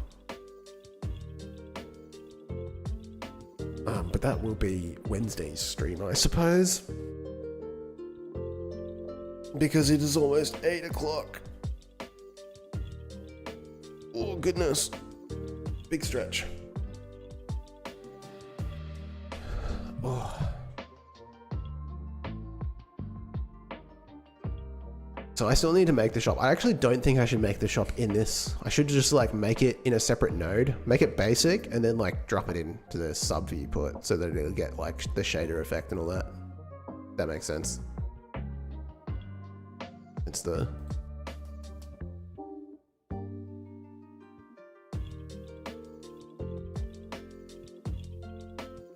It's not even really like that good, to be honest. I spent way too much time on that. But yeah, let's make the shop. First time I caught it. If you keep doing this time, I appear more often. Yeah, I'm planning to... The whole reason I tried to do it at this time is so that I can become more consistent, because at nighttime it can be a bit difficult. You know, like if I'm coming back from work, or if I'm like... If like on the weekends and stuff like that, it's hard to get to. So I'm like, I'm awake anyway. Just stream in the morning. How have you been? We've been good. Game is progressing. You know, we're getting the features in. It's not taking too... We're not getting locked. We're not getting stun locked on features too much. Get stun locked a little bit, but we get through it, you know. Within a stream, we make a thing. So, you know, I'm feeling pretty confident about that. Hopefully, the more consistent I become, the more I can, like, progress the stream.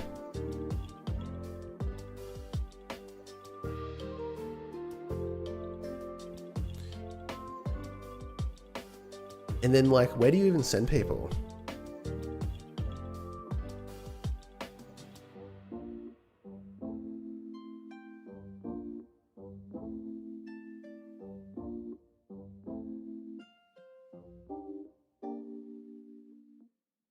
Oh, I guess you could go Vimlock. Playtesting your games? And then the other thing, stream settings. I never know like where to raid on YouTube. You can do it, you know. It's called redirect. It's not very intuitive.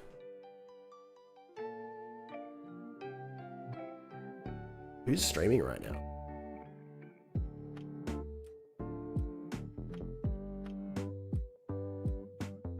Larissa?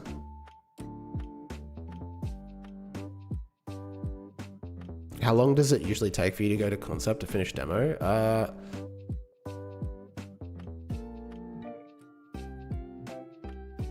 It goes figured out how to hide my ASP in the school network, but now it identifies as Windows laptop with an internal MAC address. They'll probably still figure it out as you, because no one else is doing that shit. How long does it take me? Let's see, I started this late last year, so it's been maybe like 4 months. And I feel like once I get these last couple of features in, it's gonna be just making content and art, which might actually take a long time. I don't know. That's the question part. I guess it depends, like the level of demo that I want to make. I don't know if I'm not really targeting Steam, but I do want to get it out to playtesters.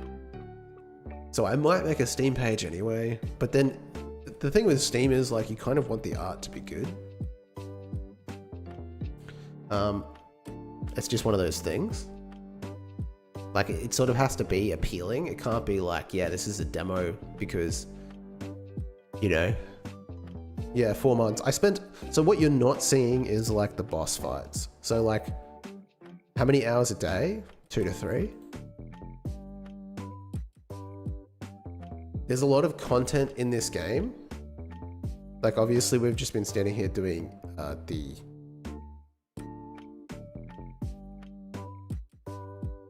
doing the inventory, but there's an entire like combat, there's bosses and stuff like that. I just sort of circled back after making all of that to be like, okay, well, we have 3 bosses, we have like an enemy system that we can implement and expand. We just need to set up the fine tuning. Like you could show that to people and people would be like, yeah, that's fine. But like, it's not really the full game. And if you're doing a Metroidvania, you sort of need to have those things. You have to be like, here's how it's going to be. Yes, you're going to have items. Yes, you're going to have collectibles, and all that kind of stuff. And there's going to be like a scenario and all that kind of stuff. Because like, I feel like if you just showed people the combat, they'd be like, yeah, it's fine. Like the feedback you're going to get is not going to be the feedback you're looking for. The square goes on the square hole, the circle goes in the square hole, the triangle goes in the square hole. Indeed. What am I looking for? I want this security drone. Something that did come up while I was testing is I nerfed the shooting from the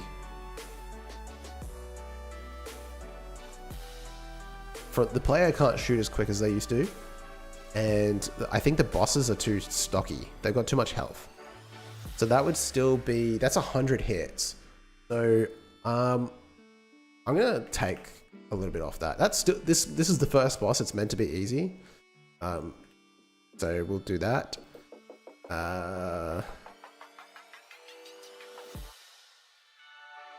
Brutox is a bit more difficult.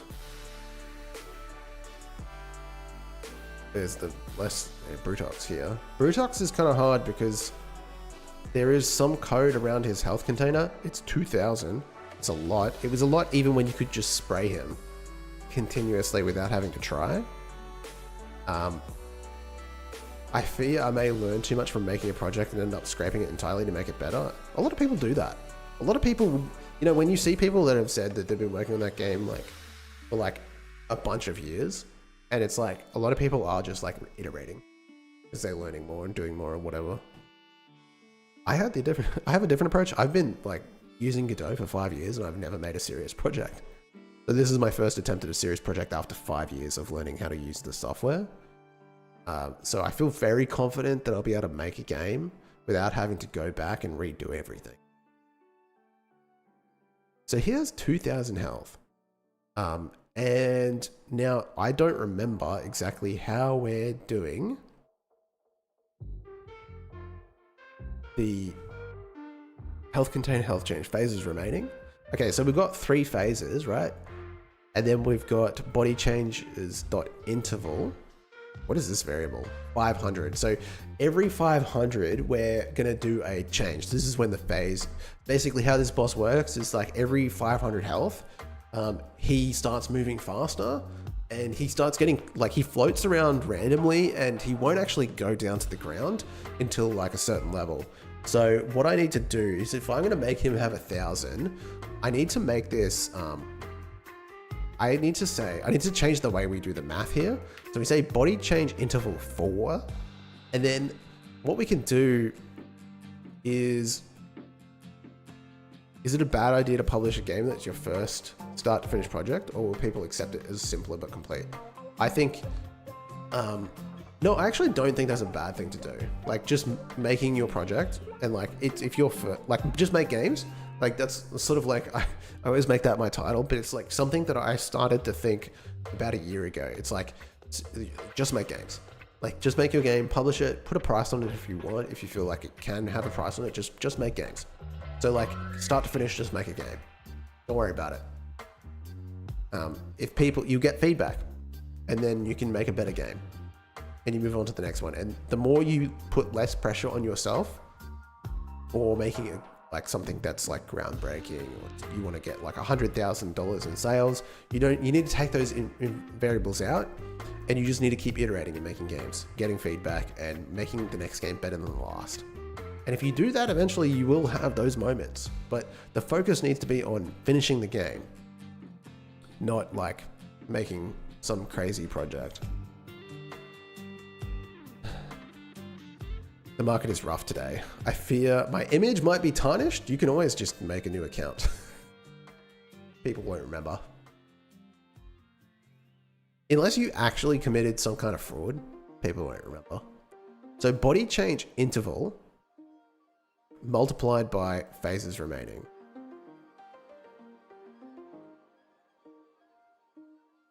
If amount is less than threshold.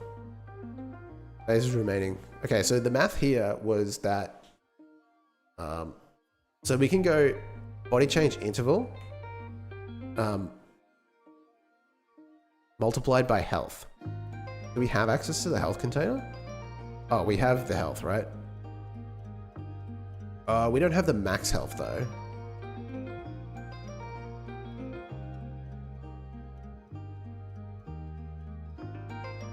Okay. But we have access to that. No fraud, just maybe a game that's not up to standard. Yeah, people don't care about that. Like, I mean, maybe it's just my opinion. Like, even me, like, I'm a little bit more well-known in the community, but not that, like, I'm not famous or anything. But, like, you know what I mean? Like, people know, sometimes if I'm, like, posting on Reddit, they'll be like, hey, I know you from YouTube, it's whatever. If I make a game and it's bad, people will forget. Like, people easily forget. Like, you're forgettable, you're a sea of millions. Don't worry about it too much.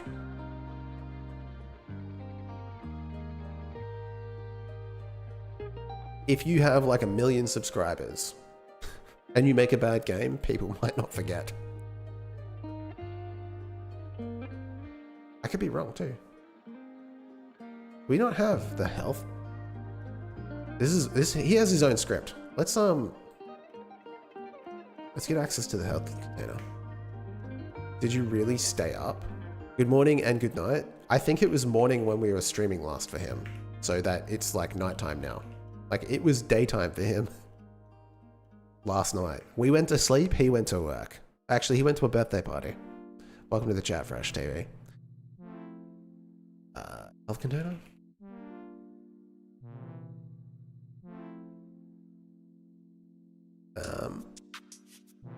It's a health container.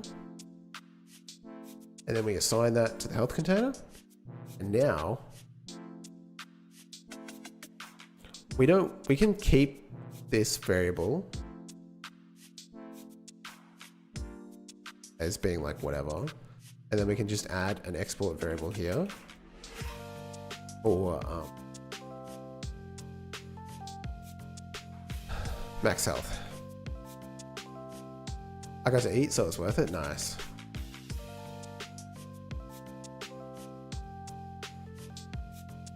Oh, this is not an export variable. This is just a regular variable. Because we don't want to, like, for tuning purposes, this is kind of annoying, right? To like have to hard code this and know like, oh, his health needs to, like, whatever his health is, this needs to be divisible by 4. So what we can do is we can go body change interval on the ready function. Body change interval is equal to health container dot max health divided by 4, which is the phase remaining, actually. It's 3. It has to be divisible by 3? I don't fucking know. We'll roll with that. That actually won't work. Why is there only 3 phases? I thought there were 4. Whatever. How this 4? I should probably go to work. I've got to start my day, which fortunately for me, it just means switching over the PC to my work computer and getting a drink or whatever the heck. Alright. Because I was like, oh, check out. I wanted to nerf the health container. That's like literally what I wanted to do because he's got too much health. Drop it. Probably even 1200. I feel like this boss is going to be crazy hard.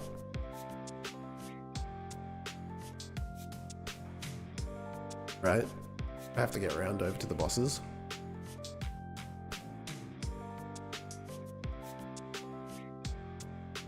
I don't know why I picked that up. I also have to fix up the UI for that. I broke it.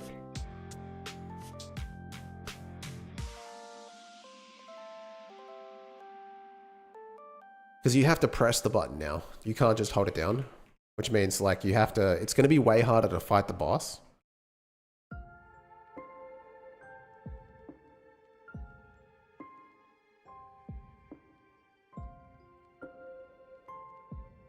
Or I need to like... The other option is like, well, you need to like upgrade.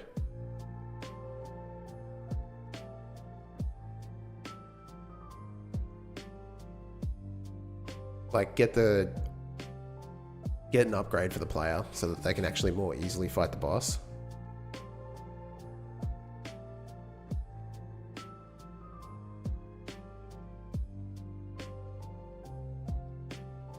This is so easy now though. I don't know, we'll have to work. I need to see other people play it because I know exactly where the enemies are going to show up. So like I'm obviously very confident.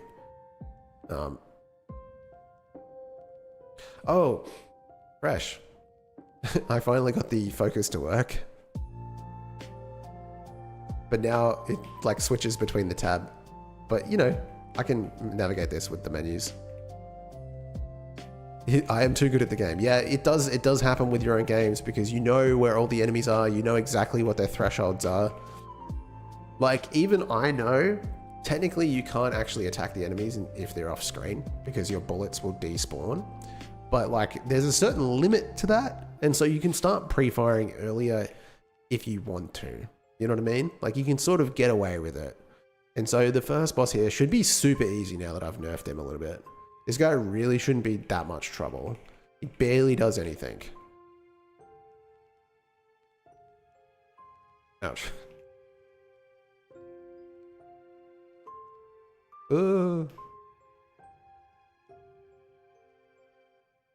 Okay, we've got the enemies spawning, so we know we're close.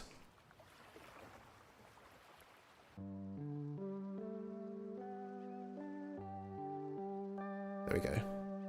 Took a little bit of damage. Okay, I still think that will be hard if you don't know what's going on. Like, I know the patterns really well. Brutox, I think will be really hard. Wall slide, yeah, I'll pick it up, but I don't think it's really necessary. Oh, okay. That is an unexpected behavior. I'm already defeated. Oh shit. So he lost a piece of himself straight away.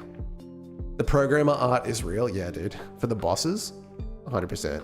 So he got damaged straight away. That's not supposed to happen.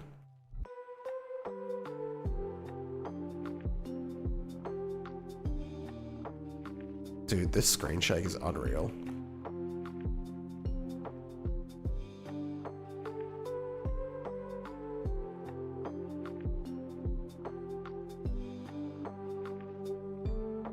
Okay. Heal. Oh, he's moving quick now.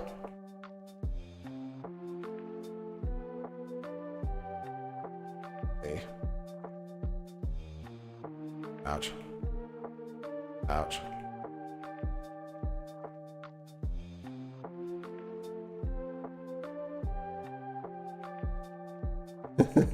Okay. Heal. Oh, you gotta be kidding me. He must be close to death, though.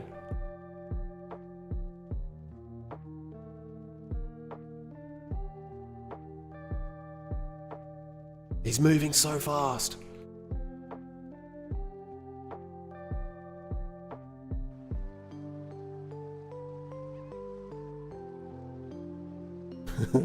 Oh god. Yeah, I like this one. He's really challenging though. I think we got him. Oh, it crashed. Yeah, this is because I changed the number of parts on him. But that was it. It should be 3. There's a reason for that math. That feels more man. If I can beat it, then people will be able to. Because I'm not like a god gamer. I beat Silk Song, but like I didn't like steal Soul or like speedrun it, you know what I mean? But that's probably gonna be it for the first morning stream. That was fun. Getting ready for school, and I am going to go to work. There's things happening. It's gonna be a fun day. I'll be back on Wednesday. Who can we go to?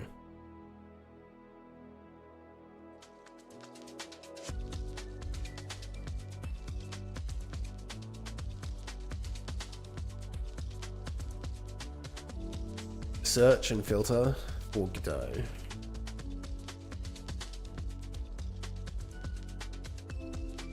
Celebrating 100 followers with speedrunning? That seems like fun. I don't recognize anyone else. Looking forward to my Ragdoll series, tutorial series. Yeah, keep hitting me up on that. Otherwise, I'm going to put it off forever. Here, you can go here.